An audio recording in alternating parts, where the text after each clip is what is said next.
Welcome to the C-Suite Mentor, the place where you will learn the tools, strategies, and mindset to scale your business sustainably and build a lasting legacy. I'm your host, Theresa Cantley. As a fellow CEO, I understand what it takes to scale a business to 7 and multiple 8 figures. It's not necessarily what you might think. It requires a complete shift in how you think, strategize, and execute key actions in your business. My mission is to help CEOs step back into the driver's seat of their business by optimizing their operations, empowering their team, and staying in total alignment with their big vision. So, are you ready to exchange everything that hasn't worked for strategies that will? You're in the right place, so let's go. Hello, and welcome back to another episode of the C-Suite Mentor podcast. I am your host, Theresa Cantley. And have you ever been in a conversation or ever had something happen where you have gotten extremely frustrated because the person on the other end either wasn't listening, didn't read what you wrote, or didn't read what you sent them, and then either made assumptions about stuff or commented on things where you just sat there and you were like, did you even hear what I was saying? Like, I'm sure if you're listening to this episode, I am sure that this has happened to you because I know it's happened to most people. And the backstory about wanting to talk about this, because having the ability to see people, to really see them, really comes from being intentional with how we're showing up, but also being intentional with how we're connecting with somebody. And what I have learned over my career, over my time as an entrepreneur and as a leader, is that most people don't read, like really read, and most people don't listen. They listen just to respond to what you're saying. And I see it a lot. I see it, now that I've been really getting more into doing more speaking, when I'm having conversations with people, or even when I see people who are speaking on stage and then they go to answer questions, or I see people just in conversations, I either see people interrupting what the person's saying, or you can see it. You can see the wheels turning where they're not totally listening to what the other person is saying. They're just listening because they just know what they want to respond. They know what they want to say. And I mean, it's crazy if you think about it, like the amount of people that I've come in contact with that don't really listen to hear. And when I say that, I mean, they're listening with their heart, not just listening and in their mind, they're already coming up with what they're going to respond to the person. The amount of people that do that, I mean, it's just huge. And I feel like it's getting worse. I really do. And I feel like, I mean, I have gotten so many responses from people that just sound like they wrote it with ChatGPT. And that's not going to create deeper connection, I can tell you that. But we're not going to talk about ChatGPT today. We're going to talk about this whole thing of people not listening and not reading.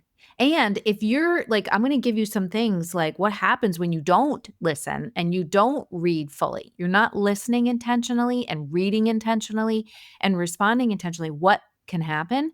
But then I'm also going to give you some things of maybe what you can think about and do differently. So if you are one of those people, maybe you can implement some of these things so that it helps you to build better relationships with your team or even with your family, just with people in your life, and also helps you build that deeper connection. All right. That connection of true understanding and true caring and true empathy and true kindness. So kindness, I heard this the other day, is the thing that people can hear who don't have hearing, who are deaf. And it is the thing that people who are blind can see. And when you are truly listening and reading and hearing someone with that kindness, I mean, what it can do is miracles. So I want to tell you where this backstory comes from, because there is a backstory with this. So I've talked a lot about that I'm writing my first book. and the manuscript is pretty much done. I have 2 chapters that I just need to finish, and then this manuscript is done. Almost it's 75,000 words right now, and it has been like this total, like, therapeutic, cathartic, labor of love thing that I've done in my life. So I've written the manuscript and I've talked to my writing coach, and she is, she has given me like a lot of really, really great feedback. My mentor has read it, great feedback from her. And so I'm putting together pitches and I keep getting rejections sent back. And I know you got to send out 99 things, and get rejected 99 times before you get to that one approval, which I get it. Like it's totally fine. But I'm going through this process and it does get frustrating. I'll be honest with you. I mean, anybody who's gotten rejected, I don't think it ever gets easier. I think we just learn to navigate it and we learn how to bounce back from it. But I have this one. So I'm having this conversation with my writing coach, and she makes a suggestion as far as sending my book proposal and sending the book proposal and the pitch to some specific publishers and some specific agents. And I was like, okay, I'll try this because I do have 2 publishers who are actually interested in it, but okay, I'll do this. I'll send it out. So I send it to this one, and I know the publishing industry is a very, very cutthroat. It's a bit archaic industry, and the way that they do things is a little bit backwards, just in my opinion. If you are in the publishing industry and you're listening to this, I apologize, but they say they want new and creative concepts, but at the same time, they're only looking for things that fit into this one box. And I mean, it's kind of crazy. And people have told me about the publishing industry and that it's a very old industry and it's a bit archaic. And again, it's cutthroat, it's very competitive and blah, blah, blah, blah, blah. I don't really know all the ins and outs of the industry, but just in master classes that I've been in and talking to experts, this is kind of what I'm hearing. And now I'm experiencing it myself because of sending out these pitches. And so I send out this one pitch, and it was on a Sunday, and literally an hour, Sunday evening, I sent it out. And I sent it on a Sunday because, in some of the coaching that I've received, that, they come in on a Monday, send it because they're going to be looking at emails that came in over the weekend, whatever. So I send this pitch, and within like literally, and it was a full like pitch, and my book proposal is, I think my book proposal is like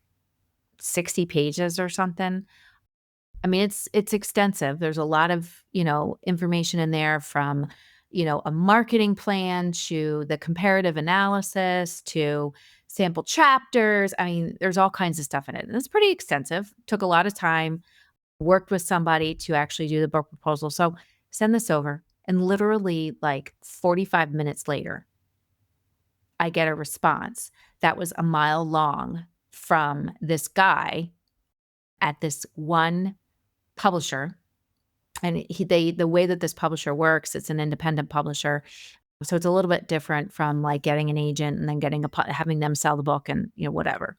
So I send it and I get this response. It's like a mile long, and full transparency, it literally hit me at my gut, like hit my core and like knocked me off my feet, because this message back was so condescending. And while the guy was at the same time, I think he thought he was trying to be helpful and give me some tips, it was, again, condescending. He made comments in there about like my platform and things, and had obviously not done the research to see that my platform was much more extensive than what he had commented on in his message back to me. And then like he proceeds, I mean, this guy doesn't know me at all. Like no, like does not know me. Proceeds to like give me these links for articles and, and again, the simplest thing that he could have done, because he's on LinkedIn, and in fact he said, Oh, I invite you to check out my content. No, thank you. But he could have, since he's on LinkedIn, if he would have looked at my LinkedIn profile, he would have seen, I mean, first of all, I'm 50 years old. I've had a career. I've worked in companies. I've ran companies. I run companies. So it's just the whole point is that this person sent this extensive response, and who knows, it could have been a canned response. Someone that looked at it said, it sounds like he put it in the chat GPT and wrote it back to you. Like there was literally no connection in it and the references that he made. I was like, this isn't like, I don't know who he's speaking to. This isn't even me. Like it made no sense basically.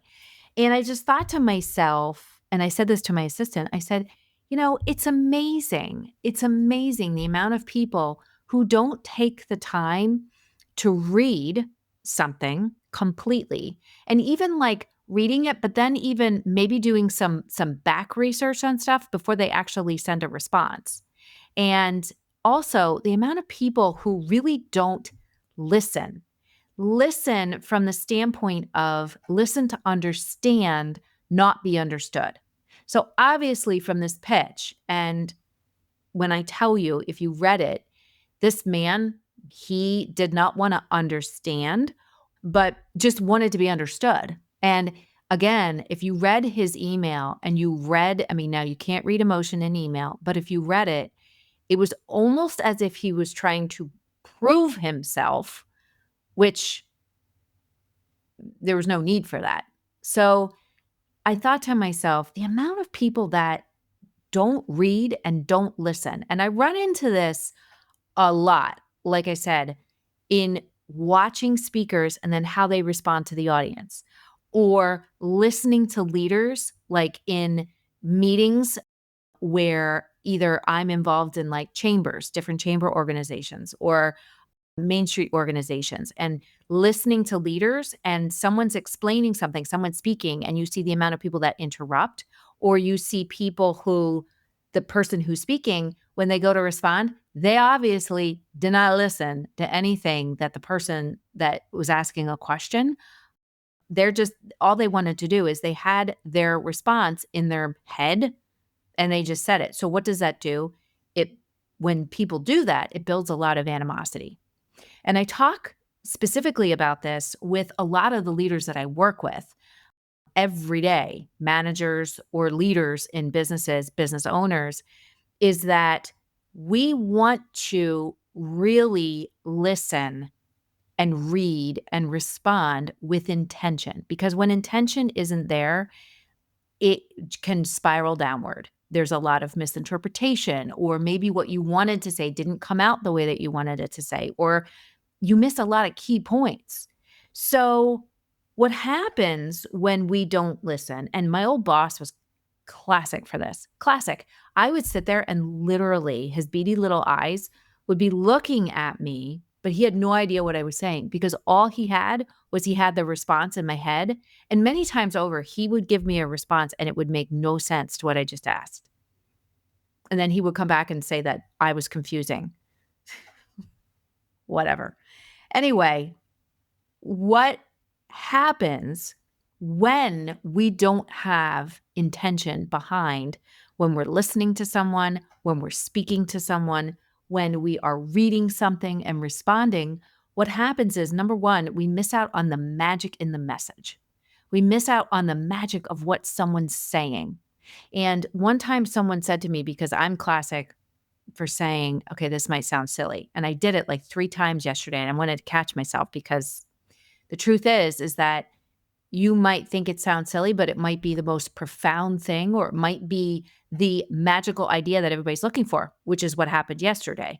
I said, okay, this might sound silly, or this might not be a clear thought, but what if we do X? And it was like, holy crap, like, that's amazing. Like, let's do this. So whatever. But you miss out on the magic. You miss out on the magic of what someone might be saying, an idea that they might have, a suggestion that they might have. So if you're not listening, you're going to completely miss something that could be the answer that you're looking for. So, number two, you shut down connection. When people know you're not listening, you can feel it. You can feel it, you can read it, you can see it. And you miss out on the magic of connecting with someone. And connecting with people on a regular basis is one of the beauties of life. It is one of those magical things of life to have that deep connection with another individual, whether it's your team, a family member, friends, people you just meet, like at a networking event. Connection opens up the heart and mind of the person that you're connecting to, right? And when you're connecting with intention, it makes it even deeper. And if people know that you see them, that you really see them, it makes a world of a difference. Someone said to me, they said, "Theresa, what can I do to help you? What can I do to help you build your business? Or what can I do to help you to further your speaking? Or what can I do?" And my answer to that person was, see me. See me, for what I'm saying, for how I'm interacting with you. Just see me for the person that I am.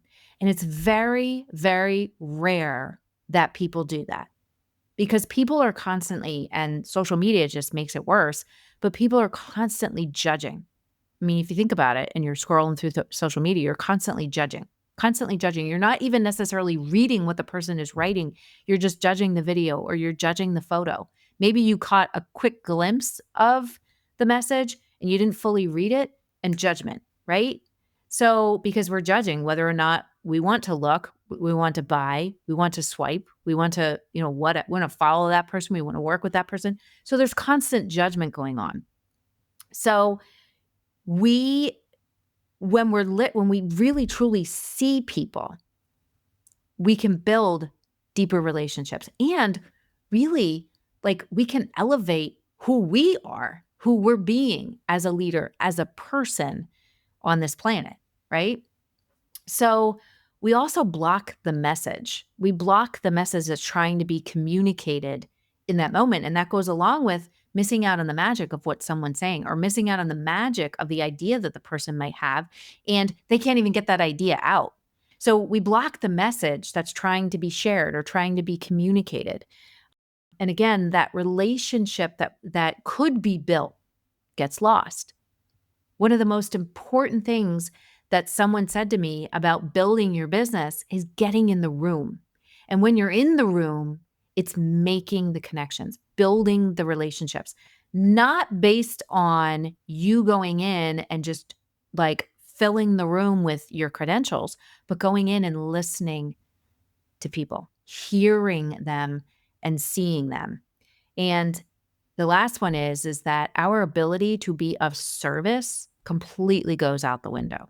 Whether it's the guy, the publisher that was writing me back that message, his ability to be of service went out the window because he way overdid the message back to me, did not listen, did not focus on being intentional with what he was saying and building that relationship. So that ability to be of service, which is that really high level mastery of leadership, when you're not intentional with listening and speaking and responding and reading, that ability to be of service and a servant leader and a mentor goes way out the window. So the truth is that if we can understand this when we are speaking to people, whether it's to large crowds or to our team or to our family, whatever it is, and this is something that AI and technology will never, ever have, which is that ability to feel the other person, that ability to connect with their humanity. It's that ability to deepen the human experience, to make that human experience that we have with each other even much more rich, which when we do that, it leads to a richer life, right? So our ability to understand people, to look at them and say, they're flawed, I'm flawed, but I want to hear what they have to say, right? So, and people ask me because for me, I love people. My grandfather used to say, Teresa, why do you ask so many questions? Because I truly love people. People to me, they're intriguing. I think it's one of the beauties of life is to build that connection and meet, amazing people every single day and really see, I mean, the golden thread that connects all of us together is our humanity and our ability to build a relationship and our ability to connect with each other through kindness, right? So, and really connect to the hearts and minds of people absolutely every single day. To once we make that connection to our ability to inspire deeper imagination, right? And really see potential in people beyond what they can see for themselves. And that is really the key to leadership is to really see greatness in people. And all potential is, and when I coach people, I'm coaching potential because all potential is it's greatness that hasn't quite yet been expressed, right? So if we block that communication simply because we're distracted or because we're not listening because all we're thinking about is what we're going to respond, we can't see that potential.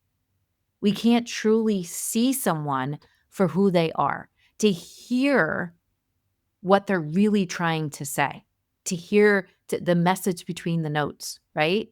The message that's between what they're saying to truly understand so that we can help them, so that we can be of service. We miss all of that when we're not intentional with how we're listening, how we're responding, and how we're showing up every single day, which that editor that wrote back to me or the publisher that wrote back to me, yeah, he wasn't thinking that. Little sidebar. So what can you do differently? All right. And this comes directly from what I coach my clients and what I coach my team on absolutely if not every single day, most days, to really help them to be better leaders because people confuse managers and leaders. Leaders have a completely different skill set. And one of the key skill sets, again, is really seeing the greatness in someone. But you can't do that if you have all these walls and judgment and blocks up because all you're trying to do is prove yourself or hear yourself. Then it gets lost. Then you block absolutely everything else. So we're going to learn to do this differently. So first thing is shut down all distractions. Do not squeeze people in. And I'll be honest, I used to do that years ago and I don't do it anymore. Do not squeeze people in. If you don't have a full 30 minutes, all right, to have a conversation and be fully present in it, don't do it. Schedule it for another time. Shut your phone off. Tell people if you're in a meeting with somebody, this is one of my giant pet peeves in the businesses that I lead, is when I'm having a meeting with somebody, when people interrupt. I can't stand that because it completely it dissolves the connection, it dissolves the conversation, and then you got to pick back up and just shut all distractions off. All right? Completely shut them off. Make sure that you're blocking time and that you are fully present. Someone told me one time that I was intimidating. And I was like, I'm intimidating. Why am I intimidating? And they said, well, when you talk to people, you're like, you look at them. And I said, well, I don't call that intimidating. I'm paying attention to what you're saying. And the only way I can pay attention is if I'm looking at you and I am fully present. And it's not just my eyes, but my whole presence, my body, my actions, my interactions. You can tell I'm present. And if that comes across as intimidating, I can't control how someone else feels, but that's exactly what it is I am fully present in what you're saying because I want to hear, because the other thing I do is I remember very well what someone says. I remember what the interaction was, the body language, the whole thing. Because at the end of the day, when we do that, when we can shut distractions off and we can really be fully present, people might not remember what you're saying to them. Oops, this is Maya Angelou, but they will remember how you made them feel. And if you're not fully present, if you're not fully listening and hearing, you're not going to make them feel good. People aren't going to, they're not going to feel that connection. They're going to feel like they're a disruption.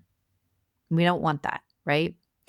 So number 2 is when you're listening to repeat back the question. I do this all the time, and I really do this when someone isn't doing their job well, or they're not doing something that you want them to do, and you're having a conversation. I always tell people, if you can get the lesson to integrate into the person, they're not going to repeat the same mistake, or they're going to be less likely to. If you can get it to integrate with them in a point so that they understand, they're going to be able to do their job better. And the way that you do that is you get them to see it for themselves.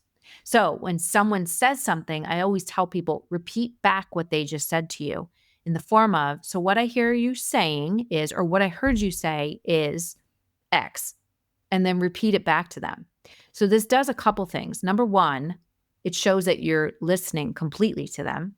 And then number 2, it'll either show the fallacy in what they just said, because especially with, teenagers that, work in the restaurant or in the store that I run, they will try and get away with stuff. So if you can repeat it back to them. So also repeating it back to them, it also gives you some time in case you're like, okay, I'm not really sure how to answer this.